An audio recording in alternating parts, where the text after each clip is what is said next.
बिस्मिल्लाहिर्रहमानिर्रहीम। अस्सलाम वालेकुम दोस्तों, लास्ट लेक्चर में मैंने आपको बताया था कि हॉरिजॉन्टल लाइन कैसे ड्रा करते हैं, उसकी विड्थ कैसे चेंज करते हैं,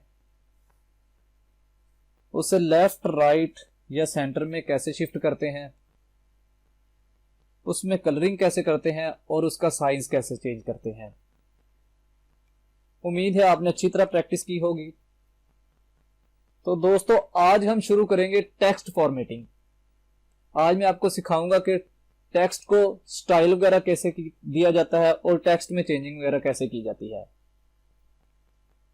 तो बगैर टाइम जाया किए हम शुरू करते हैं। दोस्तों, सबसे पहले हम एक पैराग्राफ टाइप करते हैं।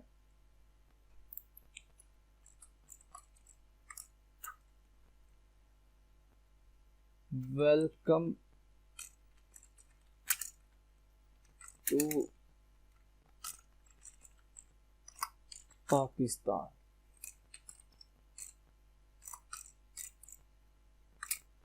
इसे अब हम सेव करते हैं और ब्राउजर में देखते हैं। ये देखिए दोस्तों, ये अब सिंपल शो हो गया कि वेलकम टू पाकिस्तान एक सिंपल लिखा हुआ, जैसे हम लिखते हैं वैसे शो हो गया है। अब मैं चाहता हूं ये जो हमने वेलकम लिखा हुआ है ये जरा बोल्ड नजर आए, गहरा जरा नजर आए। तो इसे बोल्ड करने के लिए नोटपैड प्लस प्लस में वेलकम के साथ हम बी का टैग इस्तेमाल करेंगे। बोल्ड के लिए बी का टैग इस्तेमाल होता है। टाइप करते हैं बी,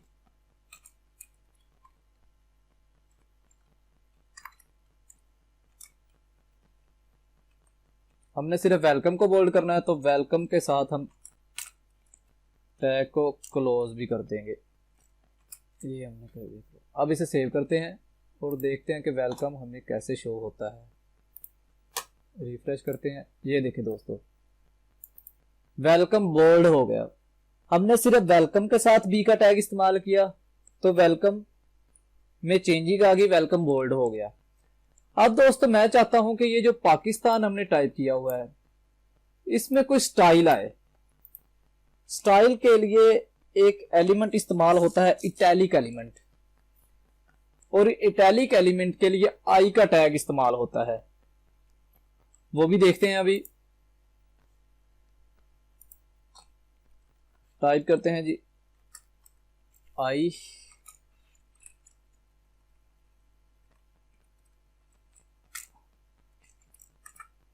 अब इसे सेव करते हैं।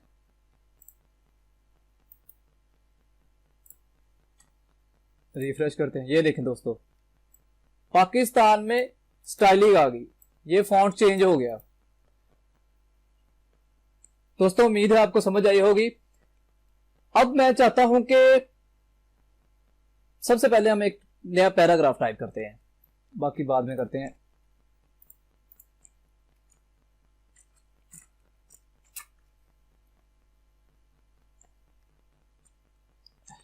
हेलो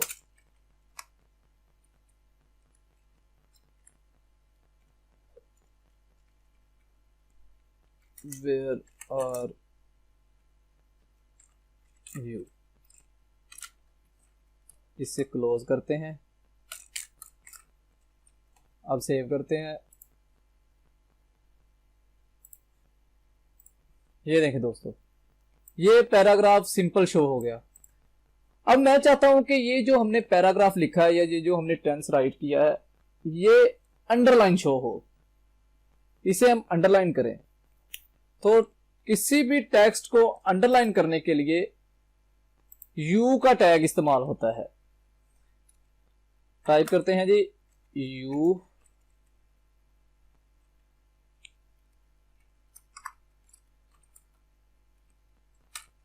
क्लोज करते हैं जी। अब इसे सेव करते हैं। रिफ्रेश करते हैं जी। ये देखें दोस्तों, ये टेक्स्ट अंडरलाइन शो हो गया। उम्मीद है आपको समझ आई होगी। दोस्तों, अब मैं आपको दो मुख्तलिफ टैग्स बताऊंगा जो कि बहुत ही इंपॉर्टेंट है। आपने अक्सर मैथ में देखा होगा कि x की बेस 5 की बेस 6 की बेस एक्सेट्रा एक्सेट्रा एक्सेट्रा।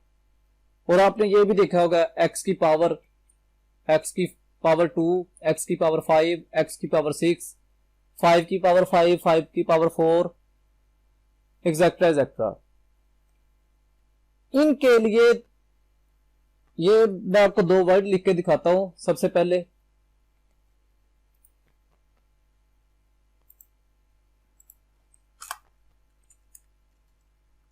एक है जी सबस्क्रिप्ट,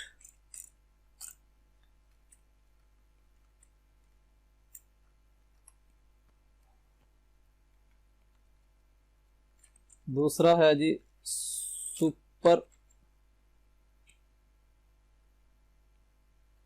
स्क्रिप्ट। एक है जी सबस्क्रिप्ट और दूसरा है जी सुपर स्क्रिप्ट।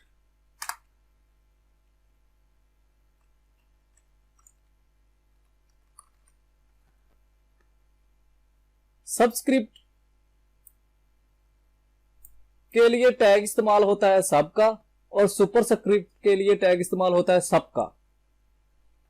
सबस्क्रिप्ट का टैग हम इस्तेमाल करते हैं किसी भी चीज के बेस बनाने के लिए और सुपर स्क्रिप्ट का टैग इस्तेमाल करते हैं किसी भी चीज की पावर बनाने के लिए।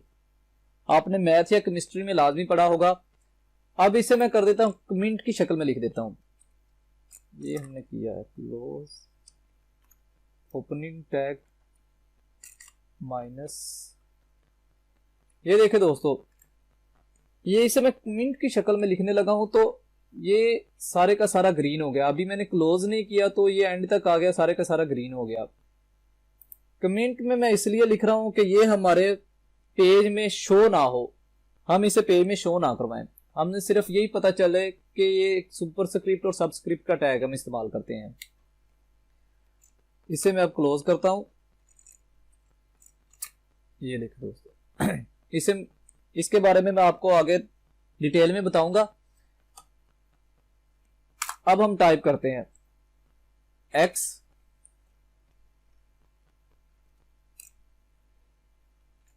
सबका टैग जो हमने बेस लिखनी है 2 लिख लेते हैं। अब इसे हम सेव करते हैं,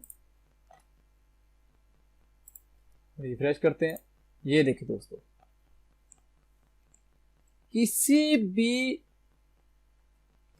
वर्ड की जो बेस होती है या किसी भी लफ्ज की जो बेस हम HTML में लिखते हैं वो सबका टैग इस्तेमाल करके टाइप की जाती है। उम्मीद है आपको समझ आई होगी। अब हम टाइप करते हैं x की पावर। तो x की पावर बनाने के लिए इस्तेमाल होता है सबका टैग, यानी सुपर के लिए सबका टैग इस्तेमाल होता है। ये हमने टाइप किया, यहां पे लिखते हैं जी 2। अब इसे हम सेव करते हैं। ये देखिए दोस्तों, ये x की बेस बन गई। सबके टैग के जरिए हमने इसे x की बेस बना दिया और सबके टैग के जरिए हमने इसे x की पावर बना दिया।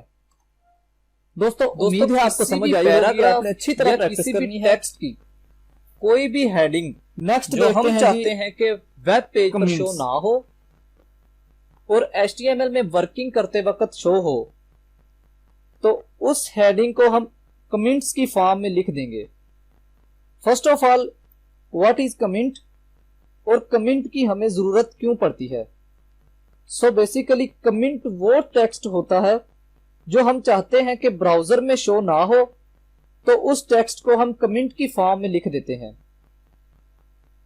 और हम कमेंट लिखते क्यों हैं दोस्तों? जब हम वर्किंग कर रहे होते हैं, फॉर एग्जाम्पल हम कोई पैराग्राफ का टैग यूज करते हैं या कोई वेब पेज डेवलप करते हैं,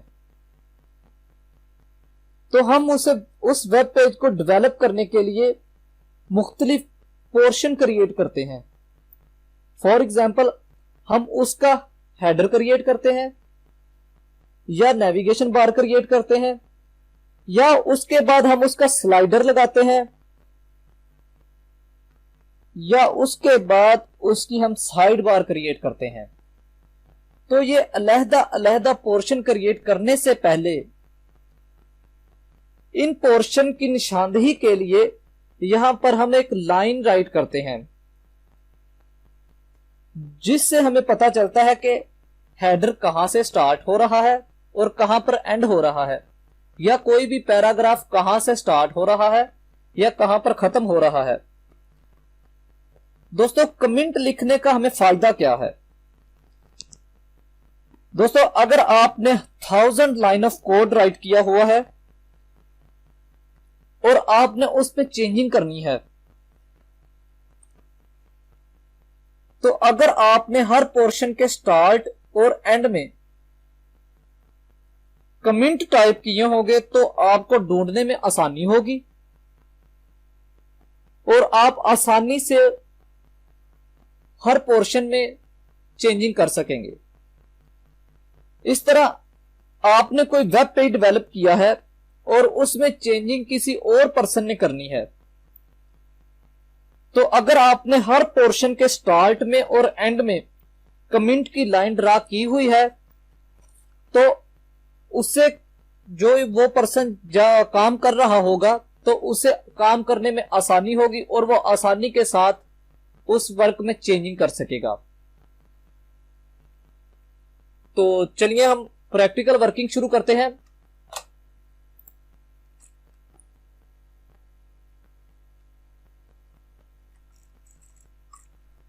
दोस्तों, यहां पर मैं एक पैराग्राफ का टैग यूज करता हूं।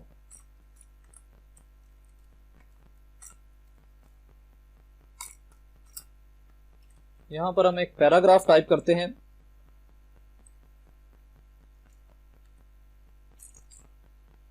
Hello, who are you. अब इसे सेव करते हैं, वेब ब्राउजर पर रिफ्रेश करते हैं, तो ये सिंपली लिखा आ गया कि हेलो, हु आर यू।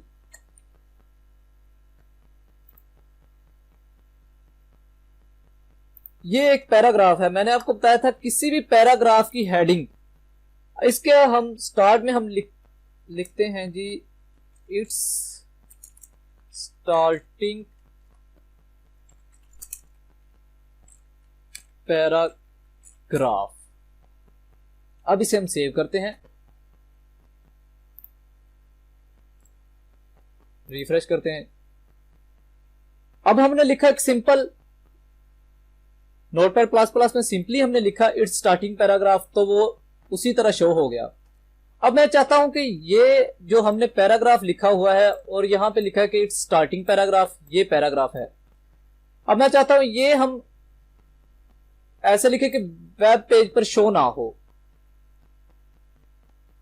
तो इससे वेब पेज पर शो ना होने के लिए Shift+1 नोट का साइन -2 मरतबा। अब ये देखें, ये कलर भी चेंज हो गया। कमेंट की फॉर्म में जब हम लिखेंगे किसी भी चीज को या किसी भी टेक्स्ट को, तो वो ग्रीन कलर में आ जाएगा नोटपैड प्लस प्लस में, डबल डैश और ये क्लोज। अब इसे सेव करते हैं, रिफ्रेश करते हैं। ये देखें दोस्तों, मैंने आपको बताया था कि कमेंट में लिखने के लिए, कमेंट में जब हम किसी भी टेक्स्ट को टाइप करते हैं तो वो वेब पेज पर शो नहीं होगा और HTML में जब हम वर्किंग करेंगे तो वहां शो होगा। अब ये देखें, यहां पर हमें शो हो रहा है और यहां पर हमें शो नहीं हो रहा।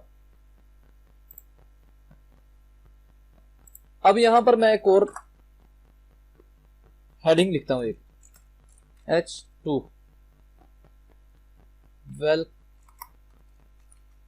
वेलकम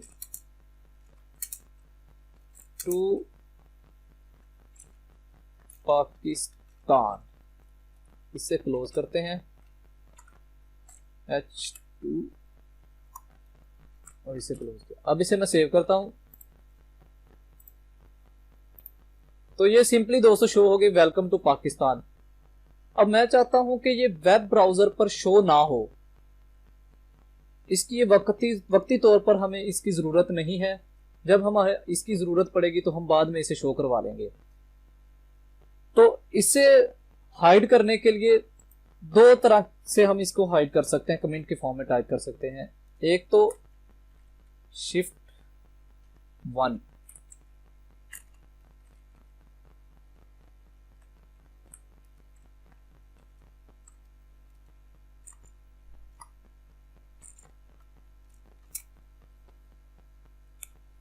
अब इसे सेव करते हैं और रिफ्रेश करते हैं। ये देखिए दोस्तों, इससे मैंने इसी टैग को, H2 के हेडिंग के टैग को उसी टैग के अंदर एंगल ब्रैकेट के जरिए कमेंट की फॉर्म में टाइप कर दिया। अब मैं आपको इसका दूसरा तरीका बताता हूं कि इसे और किस तरीके से हाइड कर सकते हैं। यहां पे हम एक और पैराग्राफ टाइप करते हैं।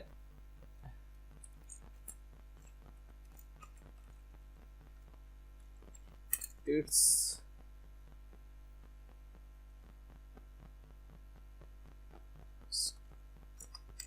स्टार्टर, इसे क्लोज करते हैं। दोस्तों अब हम इसे कमेंट की फॉर्म में टाइप करते हैं, इसी टैग के अंदर ही Shift 1 माइनस माइनस और यहां पे इसे क्लोज कर देते हैं। अब इसे सेव करते हैं। तो दोस्तों ये पैराग्राफ वेब पेज पर शो नहीं होगा। दोस्तों कमेंट जो होते हैं उसे टाइप लाजमी करना चाहिए। क्यों टाइप करना चाहिए? ये हमने एक पैराग्राफ टाइप किया है तो इसे इस तरह टाइप करना चाहिए कि Shift 1 इट्स एंडिंग पैराग्राफ।